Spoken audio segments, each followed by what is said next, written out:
Ah, ça c'est important aussi. Ça, d'ailleurs, j'en profite pour parler de quelque chose qui me tient beaucoup à cœur. Personnellement, c'est vrai que moi, je suis enfant de pasteur, femme de pasteur, de prophète. Donc, c'est vrai que j'ai ce côté où très concert, tournée, mais j'ai ce côté aussi qui est très church, parce que je suis un produit de l'église locale. En tout cas, ce que je suis, c'est des années, et jusqu'à présent, je suis attachée à l'église locale.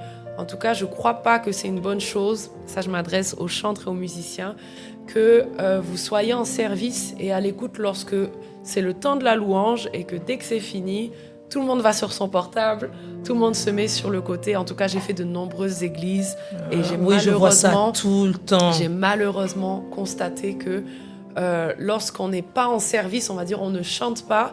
Bon, le culte après, voilà, c'est les autres. Nous, on a fait notre travail. C'est vrai. Et c'est pas une bonne chose parce que vrai. l'église, c'est pour tout le monde. Dieu ne t'a pas sauvé seulement pour chanter à l'église. Amen. Tu dois aussi t'asseoir, apprendre comme tout le monde. Amen. Donc, je dirais être en service versus être en... Comment tu as dit ça? En spectacle. En spectacle. Je dirais, le service, c'est tout se passe au niveau de ton cœur. Okay. Comment est-ce que tu vis ton service? Comment est-ce que tu es disposé? Si tu es là pour impressionner les hommes, c'est seulement le spectacle. Mais si tu es focus sur le fait que, par exemple, je prends une chanson, je vois que l'assemblée ne prend pas vraiment la chanson, je change de chanson. Je ne suis pas dans mon programme, je ne suis pas dans mon...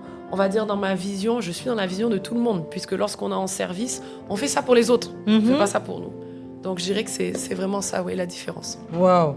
Donc, ça veut dire que d'une certaine manière, le chantre doit avoir quand même une vie cachée en dehors. Exactement. Du fait de... Voilà. Ça, comme tout chrétien, en fait. Moi, c'est quand on me pose cette question-là, je me dis, mais quand on est chrétien, pourquoi tu n'as pas une vie cachée? Je veux dire, mais parce que les chantres parce que les musiciens, les chantres nous donnent toujours un peu une image. Ouais. On dirait qu'ils se sentent pas concernés. Tu vois, comme tu viens de l'expliquer, justement, ils se sentent pas concernés par les choses. C'est pas leur truc. Comme s'ils sont en dehors. On est souvent un peu perdus. Quand on dit prière ce soir, tu es sûr que ceux qui sont absents à la prière là, sur Zoom, c'est les chantres et les musiciens.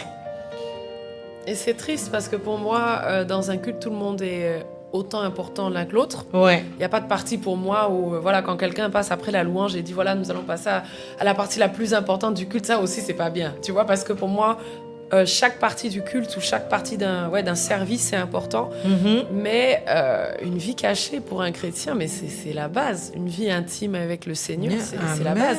Tu peux pas mener le peuple de Dieu quelque part là où toi-même tu n'as pas été. Si tu veux mener les gens dans la gloire, c'est parce que toi-même dans ton intimité, tu as vécu, tu as senti la gloire de Dieu. C'est là-bas que tu veux les mener.